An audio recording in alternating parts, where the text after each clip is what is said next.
অরুণাচল ভ্রমণের চতুর্থ পর্বে আমরা দেখে নেব ষষ্ঠ দালাই লামার জন্মস্থান, একটি অসম্ভব সুন্দর ঝর্ণা নুরানাং ফলস, যার তুলনা শুধু সে নিজেই। আর সেলা টানেল ধরে যাওয়ার আগে অপূর্ব সুন্দর স্নোফল, খানিকটা ফটো সেশন, আর তারপরেই ডিরাং মনেস্ট্রির সৌন্দর্য। আসুন আমরা শুরু করি আমাদের চতুর্থ পর্বের অরুণাচল ট্রিপ। আমরা চলেছি তাওয়াং থেকে দিরাংয়ের পথে।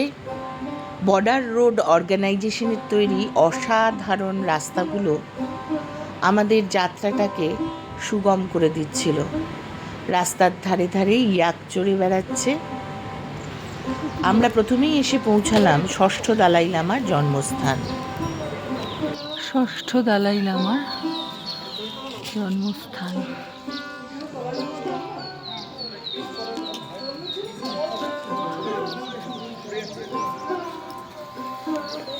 অপূর্ব সুন্দর প্রাকৃতিক পরিবেশ।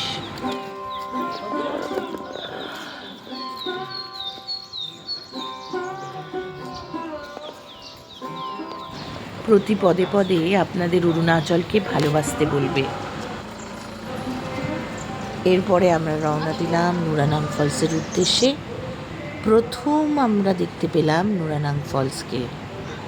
এরকম একটি সাঁকো পেরিয়ে 80টা মতো সিঁড়ি আছে, যেগুলো খুব একটা দুর্গম নয়। নিচে নেমে গিয়ে আমরা দেখতে পেলাম নুরানাং ফলস।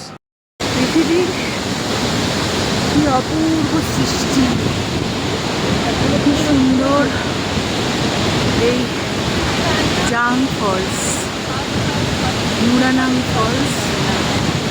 আপনাদের যশবন্ত সিং রাওয়াত এবং ওর সঙ্গে দুই মনপা বোনের বীরত্বের গাথা শুনিয়েছিলাম। সেই গল্পের একটি বোনের পরিণতির কথা বলেছি এবং শিলাপাশে গল্প বলেছি।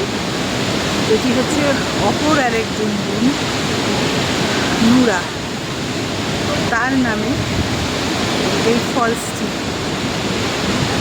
নুরানাং ফলস নামে পরিচিত।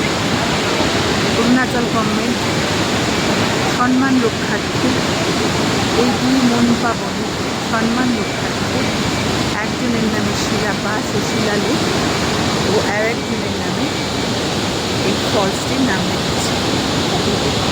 এখান পর্যন্ত পৌঁছতে গেলে 80টা সিঁড়ি ভাঙতে হয়। আমি তো নেমে চলে এসেছি, আমি পৌঁছবো কী করে, উঠবো কী করে তা জানি না।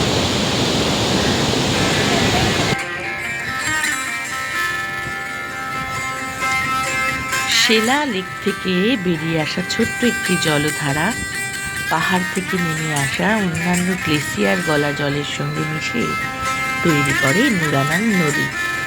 আর এই নদী পাহাড়ের 300 ফুট উপর থেকে যখন নিচে নেমে আসে তখন তাকে নুরানাং ফলস বলে। আর এই ফলসের জল মিশে যায় তাওয়াং নদীর মধ্যে। এই নুরানাং ফলসকে জাং ফলসও বলে। কি অদ্ভুত প্রাকৃতিক সৌন্দর্য, যা আমাদের অরুণাচল ভ্রমণকে আরো মনোগ্রাহী করে তুলল। প্রকৃতির কি অপরূপ সাজ, মানুষের মন আর প্রকৃতি যেখানে এত সুন্দরভাবে একাকার হয়ে যায়, সেখানে মন নেচে না উঠলে আর কি করব বলুন তো।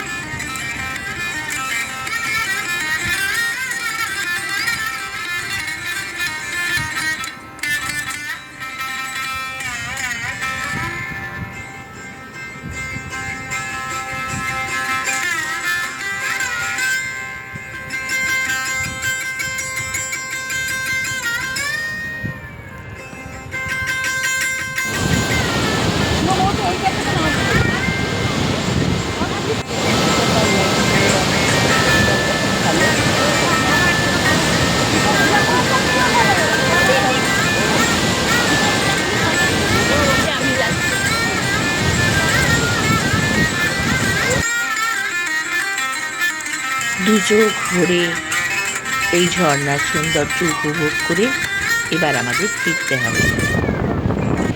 পথ দিয়ে কে যায় চলে, ডাক দিয়ে সে যায়, আমার ঘরে থাকাই দায়। পথের হাওয়ায় কিশোর বাজে, বাজে আমার বুকের মাঝে, বাজে বেদনা।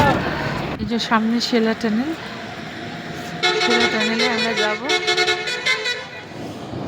Gate way to Tamang.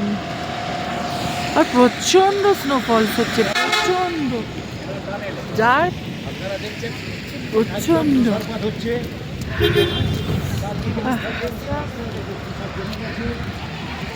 পাহাড়গুলোর গায়ে বরফগুলো জমছে।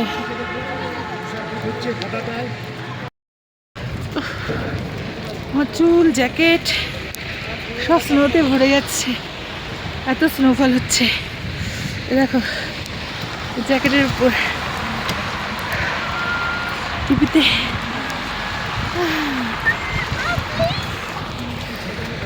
হা হা হা হা হা।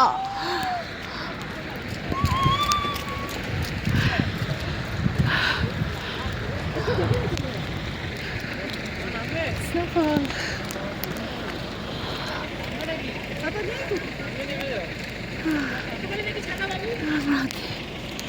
হাতের উপরে হচ্ছে।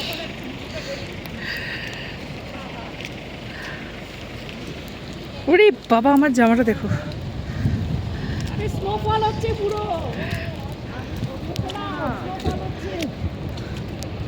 আমি শিলা টানেলের কাছে দাঁড়িয়ে আছি, পুরো স্নোফল। উফ, গ্লাভসটা আমার জ্যাকেটের উপর দেখো পুরো স্নো।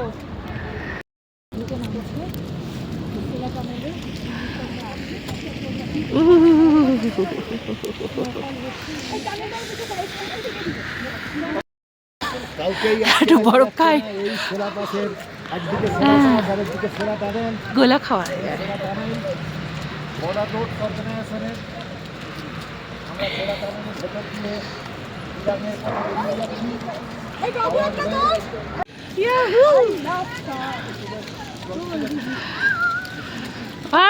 ছেলে টানেলে বরফ পড়ছে।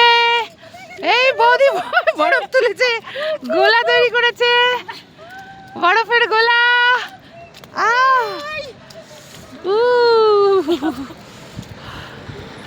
হ্যাঁ, এই স্নোফলটাই বাকি ছিল, সেটাও হয়ে গেল।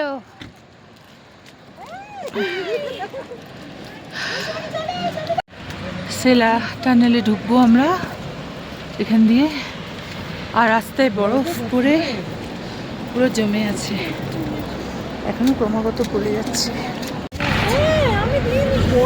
আমরা শিলা টানেলের মধ্যে দিয়ে যাচ্ছি।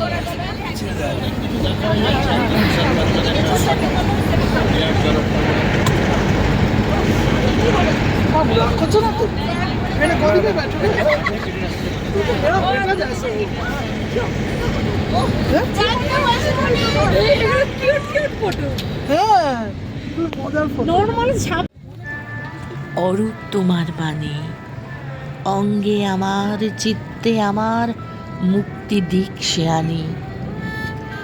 সত্যি দিরাং মনেস্ট্রিতে পৌঁছে আমার মুক্তি হলো। প্রকৃতি যে এত সুন্দর সাজে সাজতে পারে, দিরাং মনেস্ট্রিতে পৌঁছানোর আগে আমি বুঝতেই পারিনি। চারিদিকে পাহাড় দিয়ে ঘেরা সবুজ বনানীর মাঝখানে এক অনিন্দ সুন্দর মনেস্ট্রি, দিরাং মনেস্ট্রি, যেন এক শান্তির বার্তা বহন করছে। মন এক অদ্ভুত প্রশান্তিতে ভরে গেল।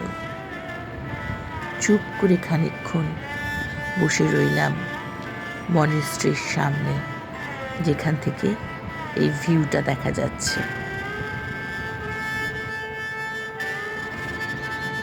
মনে হলো যেন ঈশ্বর এখানেই থাকেন। মানব জীবনের সব চাওয়া পাওয়া শেষ এখানে। সব পথ এসে মিলে গেল শেষে তোমারও দুখানি নয়নে। দেখিতে দেখিতে নূতন আলোকে কি দিল রচিয়া ধ্যানের পুলকে। অদ্ভুত এক প্রশান্তি মন প্রাণ আপ্লুত করে ছাপিয়ে যাচ্ছিল চিরসুন্দরের খোঁজে।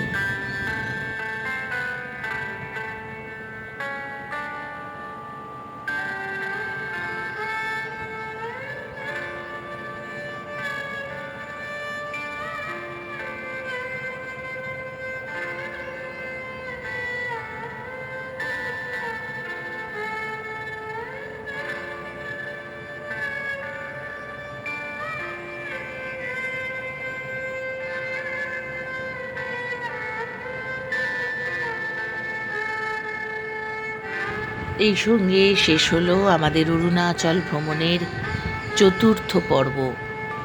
এরপরে আর একটি মাত্র পর্ব বাকি আছে, সেটা নিয়ে ফিরে আসব আগামী পর্বে। সকলে ভালো থাকবেন আর আমার চ্যানেলটি সাবস্ক্রাইব করবেন।